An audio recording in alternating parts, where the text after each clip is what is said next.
Hello, everybody. My name is Connor Lynch. Today I'm joined by Maya Plotkin, the chairman of the school building committee, as well as a member of the school committee itself, in order to talk a little bit about the elementary school building project, as well as some of the things that residents can be looking forward to in order to add their own voice and input to the project itself. So, Maya, please thank you for joining me today. Thank you for having me. So we're going to jump right into the questions. So my first one is just a very general idea about the current status of the project. What's been going on, and we recently had a meeting last Friday. This is being recorded mid January. So what's been going on with the project? Yeah, so the project is almost through schematic design. So basically, for the past probably about 6 or 8 months, the designers have been really sort of digging into the final option that we picked, which was to consolidate Hanlon and Deerfield into one school at the Hanlon site. And we chose a design that the SBC, I should say, the school building committee chose a design. And so the architects and the Compass, our OPM, have really been digging into that design and have been going through it with the SBC. We've had a number of community forums as well, where we've gotten invaluable feedback from the community, and that feedback has absolutely informed changes to the design. And so we've been moving along all fall, really sort of designing, redesigning, making it better. And we're toward the end of this process. The last piece of this, which we just accomplished and spoke about last Friday, was the value engineering piece, which basically means we look at the design and we look at places where we can kind of, save some money, cut some excess from it, make it much more of an economically reasonable project. And so we did a big exercise over the past few weeks with that, and we presented the results of that and discussed it with the SBC on Friday. And so, we're very close to having a design that we're ready to submit to the MSBA. So talking about that kind of final design that we want to, propose as a town, what are, kind of the future steps that we're looking in the next couple of months? What's going to happen with the SBC in terms of getting that approval, or what further steps need to be taken in this process? So the next step, once we have, finalized the design, for the time being, I can explain more later what that means, is to take the submission, to submit the design and the project budget to the MSBA, to get on the MSBA's calendar and their agenda for a board meeting, and hopefully have them approve sort of a final reimbursement amount for this project. So that's the next step with the MSBA. Okay. And, long term, we're looking at a timeline here. And I know that at the meeting, there was a discussion about changing that ever so slightly in order to better accommodate the development of the actual building itself. So, in terms of broad strokes, can you give a little bit of an idea about what that's going to look like? Sure. So originally, when we first started this project, we were thinking that this is pre-COVID, of course, we would have a special town meeting for the town to vote this project. And that special town meeting would be in March of 2021, so this coming March. And the town meeting would focus solely on this project, and it would give enough time for residents to really ask the questions they needed to, make the comments they needed to, and really make a well-informed vote at town meeting on the project. And that would be followed up by a ballot vote on the regular April elections for the town. Clearly, when COVID hit, that plan went up a little bit out the window because we can't have a special town meeting in March. As you may recall from last year, town meeting we're holding outside for safety reasons. March is a little too cold to have a town meeting Just a bit, outside just a in bit. Massachusetts. So then we had said, okay, we'll join the regular town meeting in May. We'll have a special ballot vote in June. And what we discussed on this past Friday's SBC meeting is changing that schedule. And what we've proposed and what the SBC finally agreed to is to push the vote of the project, the big vote of the project, to the fall. We would have a special town meeting in the fall, followed by a special ballot vote. And that would sort of allow us to go back to our original plan of having a town meeting devoted to this project that would give the residents enough time to really dig into this question, to understand this question and not be hurried or make this meeting ridiculously long, because we, at a regular town meeting in May, we'd have other town business to deal with. Here, it would just be the business of the building project. Now, in order to do that, there were a couple disadvantages to pushing it to the fall, and that's the impact to the project schedule and the impact to the project budget. It would cause the project to be delayed by a few months, pushing us to start construction in winter, which is not ideal for a whole host of reasons. It also would add around, they estimate around $700,000 on top of the current cost of the project. So we're trying to mitigate those problems. And to do that, what the SBC has decided is to have a vote at town meeting this spring and ask the town to allocate about $1.5 or $1.6 million for design money to keep the process going. That is an amount that will not affect property taxes. It would be a short-term bond, and it would eventually be rolled into the borrowing for the rest, the bigger project in the fall. So it's not 1.6 on top of the project. It's just as if we were taking 1.6 million of the amount we would ask for in the fall and asking for it earlier in the spring. So that 1.6 would be deducted from whatever amount we ask in the fall. So it's almost like kind of just taking that vote and just taking a part out of what the original big part was and just voting on that now, just as you said, to get that process rolling. So that way the design phase can start to go forward. Exactly. It allows us to stay on budget and to stay on schedule.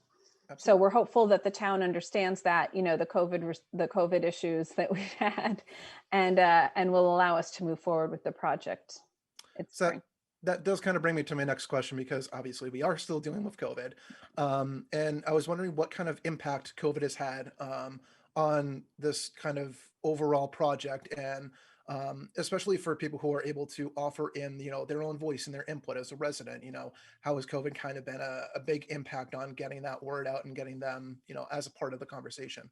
Yeah, so it's been a challenge. It really has. I mean, typically in a non-COVID area, what we would be doing all along is doing what we would call road shows, right? We would going to PTO meetings, we'd be going to the senior center, we'd be going to Fox Hill Village, we would be going to the Westwood Young Women's Club, and we'd be doing all these presentations about the project and really trying to educate all residents in Westwood about the project and trying to get into all sort of different areas in town of the project. We could have a 3D model set up at the library that people could walk in and walk around, or at town hall.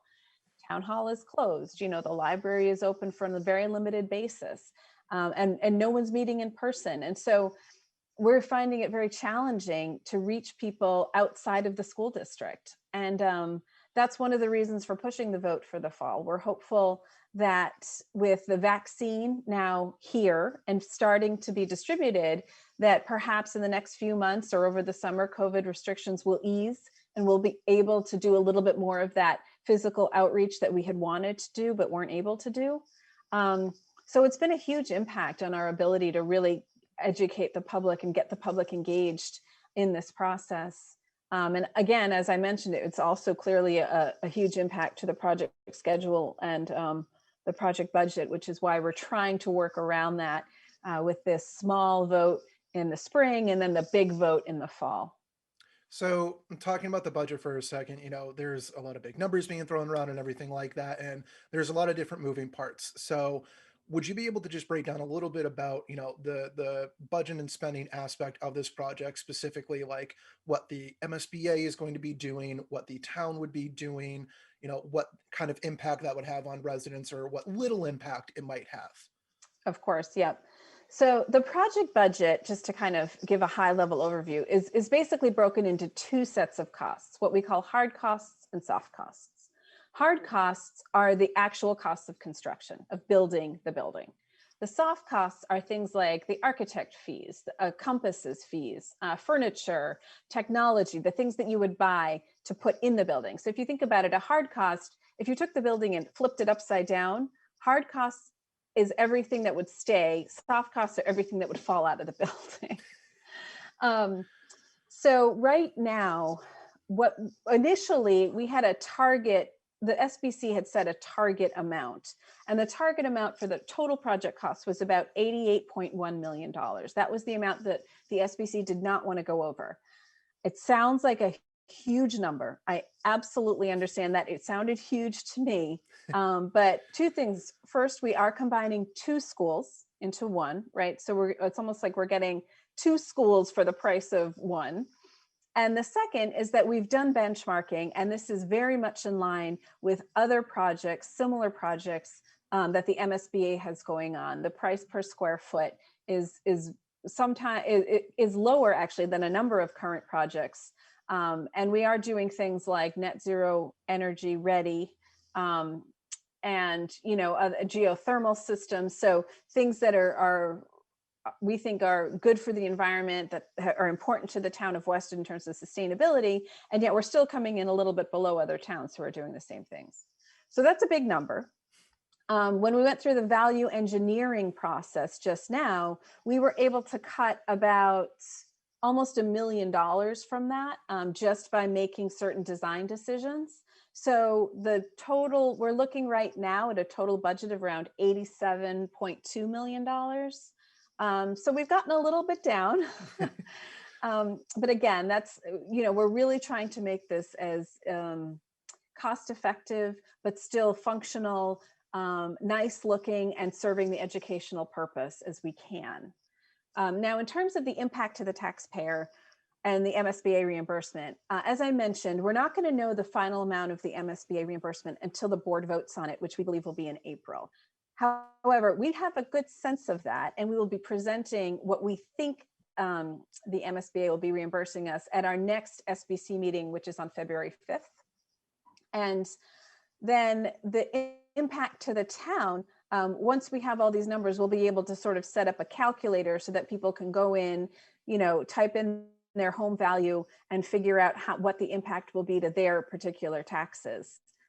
So that's the sort of high level cost idea. We will have more information, I would say, within a month about the actual cost to the taxpayer.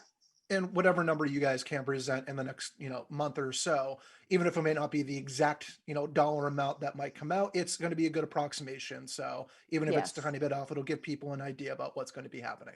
Yeah, it definitely won't be the exact amount, because you really get the exact amount when you actually put this out to bid with contractors, and we won't be doing that for about another year. But it is a very good approximation, and more importantly, it gives the SBC sort of a cap, right? We don't want to go over certain numbers. We have a cap, and we know where we want to stay below, and that, I think, is the most important thing. Yeah, And yeah, we'll for get sure. there. We'll get there. Yeah. Um, and all throughout the process, we've been seeing a lot more of like, I guess I would call them like the design pictures of what, the architects Dorn Whittier been come forward with not only floor plans, but also like general concepts about what the building might look like. And we've seen kind of like consistent designs, in the last couple of months or so. So is that more or less going to be the final design of what the building's going to look like, or is that kind of look of the building going to be fluctuating still, even as people can continue to, offer input, or we think that, the difference between the red terracotta and the orange terracotta, that kind of thing. Is that Yeah. set in stone yet? So we still have it. Once we're through schematic design, we still have another process called design development. And that's where they come up with the design documents. That's Once we're at the end of that, that's the final design. But I will say that I think what we're seeing now is a close approximation of what the building will look like. We're not going to see dramatic changes unless we have some sort of crisis of budget, which I'm hoping we don't have. But things that may change are, color scheme, as you mentioned, right? The exterior color of the terracotta might change, or the brick might change, or the fieldstone might change. You might see a more simplified canopy entrance. So things like that will change, but in terms of the building layout, the sort of the interior floor plan, while we might tweak with it, I would say that what you see is a close approximation of what we're hoping the building will look like. And if someone wanted to take a look at that, that stuff is on the school's elementary building project part of the website. Like people will be able Yes. to access those documents. Yes. So the best way to do that is to go to an SBC meeting and look at the presentation materials, or watch the SBC meeting that you guys so kindly taped for us. Nice, And nice little shameless plug there. um, and in the video we go through the design. We go through. You'll see, particularly in this last meeting, you'll see all of the value engineering decisions that we made and how they affected the building. So it's interesting, actually. But if you just wanted to get sort of a high level quick look at it, if you go to the presentations, they're all online. I think they're under the agenda section. And you can just scroll through and you can see the various photos of the building and what we think it will look like. Now, in terms of if people want to continue to offer inputs, what would be the best way that people can, have their voice be heard on this project or continue to offer their opinions? So the best way is to go to the community forums, because we take questions in real time. We answer them right there. And we are, and our architects are taking notes throughout the entire Q&A section. So it really is the best way to provide direct feedback to us, real-time feedback to us. And as I mentioned, we take that feedback and we make changes to the design every single time. If you can't attend the community forum, then going to our website and there's a place where you can submit questions to us. We try to answer them within 2 business days, 2 to 3 business days. Answering, submitting questions to us, or even, contacting me directly. My email's on the website under the school committee. You can certainly reach out to me directly. And we try and get as much engagement as we can. So we're happy when people are emailing us questions. We want the feedback. We've been saying from the start, this is a community project, and we truly, truly mean that. And if people in the community aren't happy with an aspect of the project, we either want to respond to that criticism or make a change to address the criticism. So definitely, we encourage community participation, community forums, going to the website, submitting a question, contacting me directly. Those are the best ways to reach us. Absolutely. That brings me to the end of my questions. Is there anything that we didn't talk about or go over, or anything that you want to just kind of leave off on as kind of like a final parting word for anybody who might be watching? I just want to put a plug in for the warrant article that we're going to have at the Springtown meeting. I know that there's a lot of economic uncertainty right now, which is why we're pushing the vote to the fall. It's one of the reasons. But I think that it's important to keep the process going. It's important to make sure we have the best school possible with, economic considerations taking into advice. And the way to keep this project moving on time and on budget is really to allocate the small amount of money at Springtown meeting to keep the process going. So I hope that people will consider that. We will, of course, be talking more about it in the coming months. We will have a community forum coming up sometime in February or March, and we'll make that, we'll publicize that. But I just hope people understand why we're doing what we're doing, and that the residents continue to be supportive. We've had great community engagement. We just hope that continues. And I hope that if anybody's watching who is not yet a town meeting voter, that they, Yes. go through the process of registering, because you do have to do that in order to show at the town meeting to have your voice heard. So if you're in support of the project or you do want to go to town meeting, it would be best advised that you do register with that online. So Yes, thank you, Connor. That's a super important point. I think what a lot of people don't know is that people who go to town meeting are the only voice that matters at town meeting. If you don't go, you have no voice. mhm. So you have to go to town meeting. And if it's out, and last year it was kind of fun. It was outdoors. It was nice. So It was a hot uh, day, but it was a nice change of pace from being inside. So exactly. And seeing people, right? We actually yeah, saw some people. it was a nice Um, break. It was, and it was safe. Everyone felt very safe. So I encourage everyone to go to town meeting, and hopefully support this project. Maya, thank you very much again for the time. We really appreciate it going over this. And for people who are watching, we hope that you do tune into the school building committee meetings. The next one will be on February 5th at 8 a.m. So be sure to tune into those or to get caught up with the archives that we have on Westwood Media Center. Maya, thank you again. We really appreciate it. Thanks so much, Connor, for having me.